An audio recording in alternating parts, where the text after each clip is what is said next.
Hello दोस्तों, नमस्कार। स्वागत है आपका अपने चैनल एग्जाम गुरु पर। दोस्तों, आज एक बार फिर उपस्थित हुआ हूँ आप लोग के सामने करंट अफेयर्स श्रृंखला का एक नई सीरीज पार्ट लेकर, जिसमें आप देख रहे थे कुछ दिनों पहले करंट अफेयर्स की श्रृंखला चल रही थी। उसके बाद जब हमारे 10 पार्ट हो गए तो ये सीरीज हम बंद कर दिए थे, और उसके बाद मैं कुछ भारतीय संविधान संबंधी वीडियो आपको देने लगे, पर्यावरण देने लगे, तो ये हमारी सीरीज बंद हो गई थी। तो ये आज मैं 11वीं सीरीज लेके मतलब पार्ट लेकर आया हूँ। इस सीरीज का 11वां पार्ट लेकर आया हूँ। आज हम देखेंगे 201 से लेकर 220 प्रश्न तक हम देखेंगे। तो दोस्तों, आपको बताना चाहूँगा कि आप अगर एग्जाम देने जा रहे हैं तो इस सीरीज को देखकर तभी ही जाइएगा, खंड शिक्षा अधिकारी हो या बीएड का एंट्रेंस हो। मैं आपको आशा दिलाना चाहता हूँ, विश्वास दिलाना चाहता हूँ कि इसमें से आप मान चलिए कि काफ़ी क्वेश्चन आपके सीधे के सीधे पेपर में आने वाले हैं। तो ये आपको पेपर से जाने से पहले 2-3 पार्ट हम और देंगे, 14-15 पार्ट हो जाएंगे। तो काफ़ी हद तक आपका करंट अफेयर इसी से आएगा। तो दोस्तों, आज आइए देखते हैं, हम लोग 201 से 220 प्रश्न तक देखेंगे। तो आइए बिना देर किए हुए, बिना टाइम लिए हुए हम 201 प्रश्न से स्टार्ट करता हूं।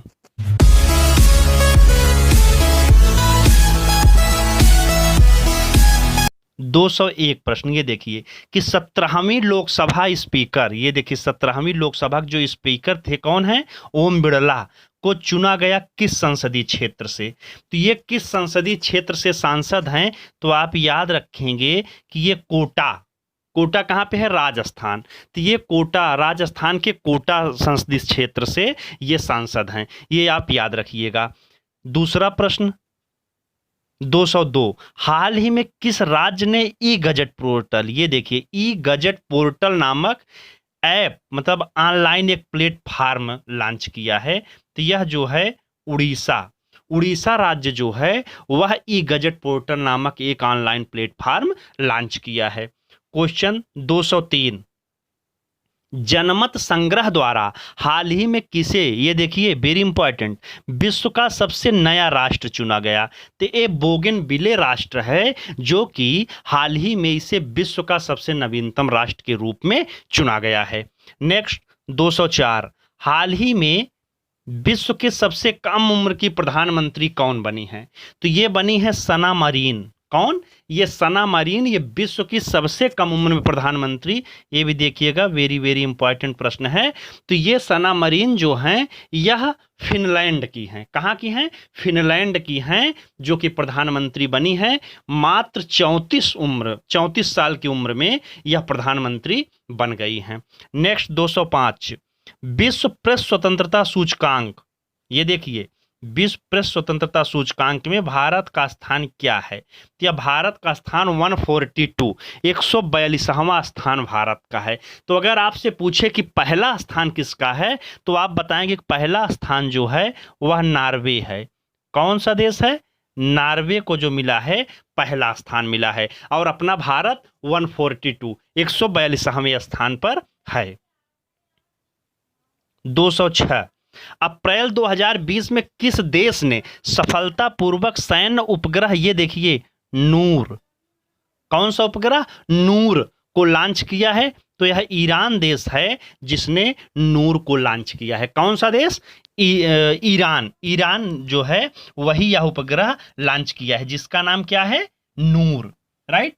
207 हम देखेंगे, 207 प्रश्न, ये देखिए किस देश में यूनेस्को की विश्व धरोहर समिति का 44वां सत्र, ये देखिएगा 44वां सत्र होना था और स्थगित हो गया कोरोना के चलते। तो जो स्थगित हुआ तो किस देश में होना था, तो यह होना था चीन में।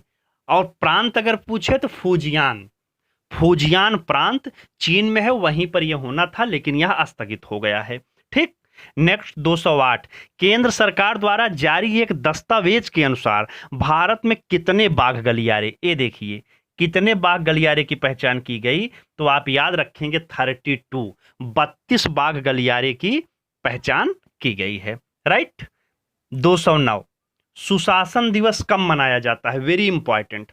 तो सुशासन दिवस दोस्तों 25 दिसंबर को मनाया जाता है। इससे संबंधित कुछ फैक्ट देखिए या जो सुशासन दिवस मनाया जाता है, अगर पूछे किसके जन्मदिन पर मनाया जाता है तो आप बताइएगा स्वर्गीय अटल बिहारी वाजपेयी। एक बार जेई में यह प्रश्न पूछ चुका है।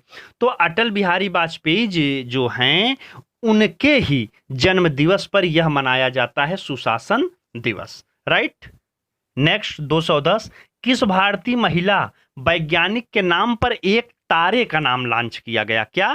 तारे का नामकरण किया गया। ये देखिए नामकरण किया गया, तो ये है विभा चौधरी। कौन है? विभा चौधरी।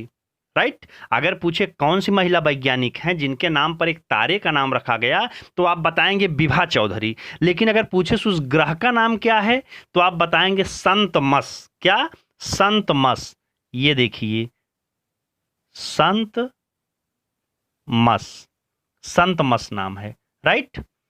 108वां, 108 में क्या दे रहा है कि 211 में कि 108वां भारतीय विज्ञान कांग्रेस का आयोजन कहां हुआ? बहुत इंपॉर्टेंट है। तो भारतीय विज्ञान कांग्रेस का आयोजन ये हुआ है पुणे महाराष्ट्र में। कहां हुआ है? पुणे महाराष्ट्र में हुआ है। तो आप समझिए कौन सा 108। अगर 107वां पूछे, कौन सा 107वां, तो यह कृषि विज्ञान विश्वविद्यालय बंगलुरु में हुआ है। 107वां कहां हुआ है? बंगलुरु में। लेकिन अगर 106वां की बात करें, मतलब 106वां, तो यह लवली प्रोफेशनल यूनिवर्सिटी में हुआ था। किसमें? Lovely professional university. ये कहां है? जालंधर। जालंधर कहां है? पंजाब में। तो यह पंजाब में हुआ था। राइट। नेक्स्ट 112, 112 प्रश्न हम देखेंगे कि संयुक्त राष्ट्र जलवायु परिवर्तन सम्मेलन, जिसे कोप कहते हैं, बहुत ही इंपॉर्टेंट प्रश्न है। तो कोप, आप एक भी प्रश्न मिस मत करिएगा और आप प्लेलिस्ट में जाइए। अगर अभी आपको पेपर देने जाना है 9 तारीख को, तभी 3 दिन टाइम बचे हैं बीएड वालों के लिए, और 16 अगस्त को अगर पेपर खंड शिक्षा अधिकारी की हो रही है तो अभी आपके पास पूरे 10 दिन है। प्लेलिस्ट में ये 10 पार्ट पड़े हैं, आज 11वां पार्ट है, 2 पार्ट और देंगे। ये आप 12-13 पार्ट एकदम तैयार करके एक एक प्रश्न देख के तब पेपर में जाइएगा, और फिर आइए तो हमको बताइएगा कितने सारे क्वेश्चन इसी सीरीज से आपको देखने को मिले हैं। ठीक। तो ये देखिए कोप 25 का कहां हुआ आयोजन? तो मैड्रिड। कहां? मैड्रिड। मैड्रिड कहां है? स्पेन में। और अगर 26 की बात करें, एक कोप 25 है, और कोप 26 की बात करें तो कोप 26 कहां होगा? स्कॉटलैंड। कहां होगा? स्कॉटलैंड में। 113, हिमदर्शन एक्सप्रेस। ये जो है हिमदर्शन एक्सप्रेस किन 2 राज्यों के बीच चलेगी? तो हरियाणा और हिमाचल। हरियाणा हिमाचल। हरियाणा के कालका से चलेगी और हिमाचल के शिमला तक। ठीक। तो हिमदर्शन एक्सप्रेस, तो ट्रेन का नंबर इसका क्या है? 52,459। क्या? 52,459 और 52,460। 2 ट्रेनें चलती हैं ना, जब चलती हैं तो अधिकतर जो होती हैं एक नाम की 2 ट्रेनें, एक आती हैं तो एक यहां से जाती हैं। तो 52,459, 52,460 ये ट्रेन का नंबर है। और किराया भी आपको बताना चाहेंगे तो 630 रुपए प्रति यात्री। आप देखें कि जो सीधे के सीधे पूछ सकता है उसको तो मैं आंसर में लिख दिया हूं, बाकी उससे संबंधित फैक्ट भी आपको हम बताते हैं, आप नोट डाउन करके एक बार देख लिया करिए। तो क्या हुआ? 52,459, 52,460 ट्रेन का नंबर है। किराया कितना है? 630 रुपए प्रति यात्री। अब 114 देखेंगे हम। कौन सा? 114 कि 32वें ग्रीष्मकालीन ओलंपिक खेल 2020 ये देखिए कहां होगा? तो ये होगा टोक्यो। टोक्यो कहां है? जापान में। कौन सा? 32वां। अब चलिए आप देखिए, लिख लीजिए। 33वां कहां होगा? पेरिस, फ्रांस में। 2020 में हुआ, तो 4 साल बाद 2024 में कहां होगा? पेरिस, फ्रांस में।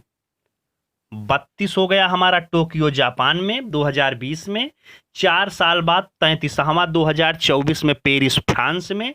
उसके बाद 34वां 2028 में हमारा होगा लॉस एंजल्स। कहां पे है? यूएसए। तो ये तीनों आप याद रखिएगा। राइट। ब्रिक्स देशों का एक सम्मेलन हुआ, 11वां शिखर सम्मेलन। इसका थीम क्या था? तो इसका थीम था ब्रिक्स, एक अभिनव भविष्य के लिए आर्थिक विकास। क्या विषय था? एक अभिनव भविष्य के लिए आर्थिक विकास इसका विषय था। किस देश ने चीन को मुद्रा हेरफेर करने वाले देश के रूप में चिन्हित किया? तो यह किया है यूएसए। अमेरिका जो है इसे मुद्रा हेर फेर किए जाने वाले देशों की सूची में डाला है, चिन्हित किया है। किस देश ने नदियों के, देखिए 217 नेक्स्ट प्रश्न, किस देश ने नदियों को जीवित इकाई के समान अधिकार दिए जाने संबंधी प्रस्ताव को मंजूरी दी है?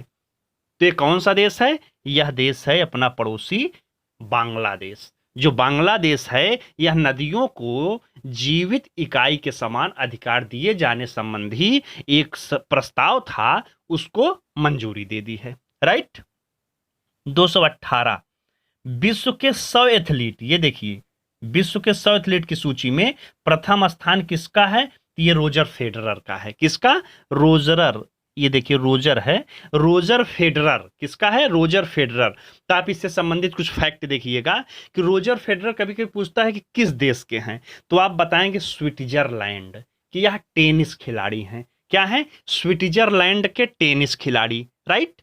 और अपने देश के जो विराट कोहली हैं वो 66 स्थान पे हैं। कौन से? 66वें स्थान पर विराट कोहली हैं। किस इंश्योरेंस कंपनी ने आरोग्य संजीवनी हेल्थ इंश्योरेंस पॉलिसी लॉन्च किया? 219 प्रश्न क्या है कि किस इंश्योरेंस कंपनी ने आरोग्य संजीवनी हेल्थ इंश्योरेंस पॉलिसी लॉन्च किया? तो यह एसबीआई जनरल इंश्योरेंस जो है यही इस पॉलिसी को लॉन्च किया है।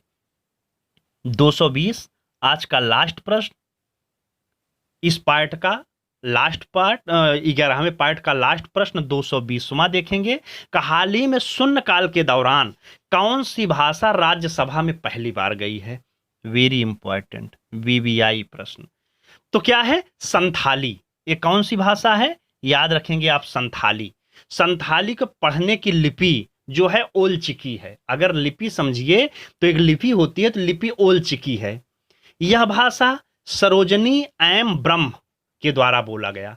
ये भी याद रखिएगा, जो संथाली बोला गया पहली बार कौन बोले थे? तो यह बोले थे सरोजनी एम ब्रह्म के द्वारा बोला गया था। ये बीजू जनता दल से हैं। किस पार्टी से हैं? बीजू जनता दल से। तो दोस्तों इस प्रकार आज हम करंट इस बात को देखते दिया हूं कि आपका एग्जाम बहुत नजदीक आ गया है, और इसलिए 2 पार्ट 3 पार्ट हम आपको जल्दी जल्दी और प्रोवाइड कर दें, जिससे आप अपना पेपर अच्छे से दे सके और बेस्ट परफॉर्मेंस कर सके। यही मेरा लक्ष्य है, यही मेरा उद्देश्य है। ठीक, तो आप यह वीडियो अधिक से अधिक शेयर कर दीजिए अपने दोस्तों में, सबको इसका लाभ मिले, और आप इसको लाइक करिए। अगर आप दोस्तों अपने चैनल पर एग्जाम गुरु पर पहली बार आए हैं, पहली बार देख रहे हैं, तो प्लीज आप इसको सब्सक्राइब करिए और लाइक करिए, और ज्यादा से ज्यादा लोग में शेयर कर दीजिए। बहुत जल्द आपके सामने दूसरा वीडियो लेकर आऊंगा। धन्यवाद दोस्तों।